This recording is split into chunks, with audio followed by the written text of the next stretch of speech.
আসসালামু আলাইকুম গাইস, আপনারা দেখেন বাংলাদেশের মধ্যে কারেন্টের লোকেরা যে পরিমাণ দুর্নীতি করে এ পরিমাণ মনে হয় না আমার আর কেউ করে।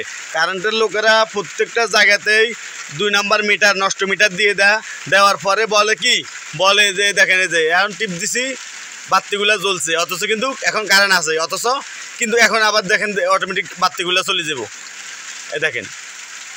দেখছেন অটোমেটিক চলে গেছে, অথচ কিন্তু ঘরে কারেন্ট মিটারে কারেন্ট নাই, কিন্তু ঘরে কারেন্ট আছে, ঘরে কারেন্ট নাই মিটারে কারেন্ট আছে। এভাবে ডিস্টার্ব করতেছে। আমি বলছি যে বাতিগুলা আমাদের মিটারটা চেঞ্জ করে দেওয়ার জন্য, আজকে না কালকে না পরশু দিব, এভাবে বলতে আজকে 1 বছর হয়ে গেছে, এখন পর্যন্ত আমরা মানে মিটারটা চেঞ্জ করে দেয় নাই। কারণ এটা তো তাদের লাভ। আমাদের ঘরে লাইট জ্বলে না, ফ্যান চলে না, অথচ তারা কিন্তু প্রত্যেক মাসে বিল নিয়ে যাইতেছে। তাহলে দেখেন তাদের দুর্নীতি কোথায়।